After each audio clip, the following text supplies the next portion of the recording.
Hello, my name is Ryan Massey, and today I'm going to take you on a journey through one of the most damning communication OOs in recent history. The overall objective of my presentation will be help companies similar to yours in size and structure to the one that I will be highlighting today, British Petroleum, otherwise known as BP. This will be to help you avoid finding yourselves in a similar situation following an unforeseen company crisis. Following a brief introduction, I will use Irving Goffman's theory of impression management to analyze what BP attempted to do and should have done, and to help companies like yours to protect the brand that you have worked so hard to establish. Let's jump on in.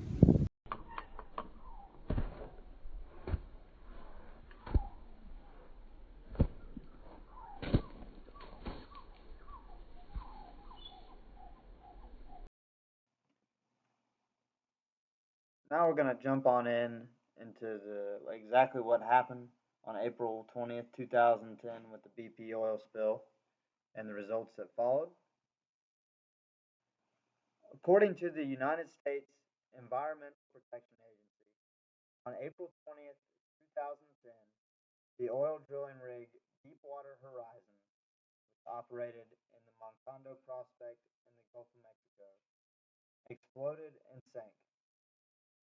This consequently resulted in the death of 11 workers and was the largest oil spill in the history of marine oil drilling operations. 4 million barrels of oil flowed from the damaged Montando well over an 87-day period. It finally capped off on July 15, 2010.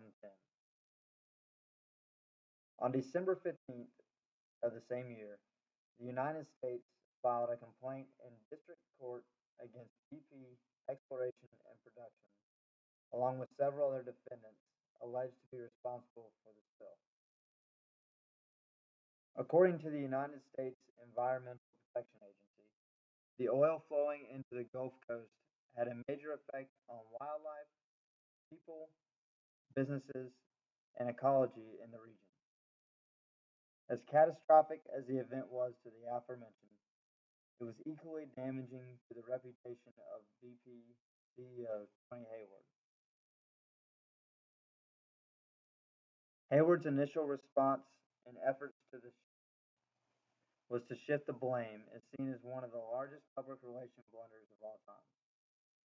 The New York Times deemed Tony Hayward as the most clueless and hated man in America at the time, and for good reason. Hayward stated that because he was a Brit, he could handle it. Here are some actual quotes from BP's former CEO, Tony Hayward, after the disaster. I think the environmental impact of this disaster is likely to be very, very modest. There's no one who wants this over more than I do. I would like my life back. And this is my personal favorite. The Gulf of Mexico is a very big ocean. The amount of volume of oil and dispersants we are putting into it is tiny in relation to the total water volume. BP may have had a strategic communication plan following the disaster, but when the CEO took it upon himself to go live on several TV stations and deviate from the said plan, the communication was well underway. Had BP CEO and public relations team implemented a strategy based on Goffman's impression management theory, they would have been much better off. Irving Goffman was an extremely influential sociologist and theorist. Goffman led studies that help us understand interpersonal relationships as well as the external public. He is perhaps most recognized for his book, The Presentation of Self in Everyday Life. His work helps in organizations because it gives insight on the relation of public and public relations. Goffman's theory of impression management can be defined as signifies that people use communication deliberately and strategically to create desired impressions of themselves. This communication is divided into two parts: verbal communication and nonverbal. It is up to the audience to interpret their meaning of a message given by the individual once it's delivered.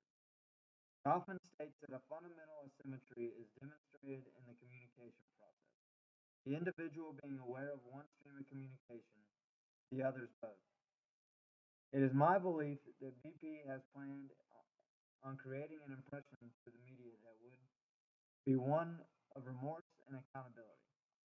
Once Hayward started speaking, the communication, both verbal and nonverbal, were against what Goffin will be reluctant to advise. The message created by BP in their original apology statement was being contradicted by its highest ranking official.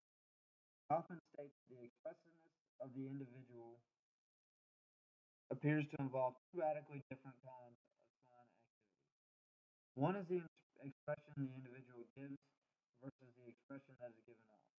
With Hayward, he appeared and delivered a message that BP could care less about the goal and that he could not be held responsible for what was going on with the events that took place in 2010. Impression management also involves the notion of front stage. Front stage signifies that part of the individual's performance regularly functions in a general and fixed fashion to define the situation for those who observe the performance. On the contrary, the notion of backstage, which is a place where the impression fostered by the performance is knowingly contradicted. With Hayward, it was clear that the backstage notion reared its ugly head when he started making discouraging and offensive remarks on live television. Because of Hayward's negative impact on impression management, BP's brand was negatively affected. BP created commercials and used different social media channels to shed a better light on the company's efforts to fix the problems that are ultimately still being held responsible for. My advice for companies that are in a crisis would be to utilize Goffman's impression management theory to show consistency to the audience, or in this case, the consumers of the brand. Since we know that impression management involves both verbal and nonverbal communication, make sure the person that is going to be on the news or speaking to large audiences is well versed on the matter and understands the emotions that are involved in whatever the crisis may be. A great example of the right thing to do would be the same company's oil spill in 1990. That particular crisis occurred when one of BP's trader ships carrying oil collided with one of its own anchors, and there was 400,000 gallons of oil spilled into the Huntington Beach area in California. The chairman for their American operations, James Ross, quickly and appropriately addressed the situation. In a memorable press conference on the polluted breach, Ross told reporters, our lawyers tell us it's not our fault, but we feel like it's our fault, and we're going to act like it's our own fault. Ross was upfront and played directly to his audience, and his nonverbal cues lined up with what he was saying. I would also offer to companies to be patient with the process. Impression management is huge for a brand, and making sure the process to save face following something as awful as the 2010 oil spill has to be done correctly. Now that social media is extremely prevalent, use it to your advantage. Before having someone speak, post a message to quote unquote check the temperature, so to speak, before going on live television or giving an official statement. In closing, when you're out strong after a crisis, it will be entirely up to your communication planning on how the audience or your consumers react. Please follow Goffman's lead with his theory of impression management to guide your company to a positive outlook.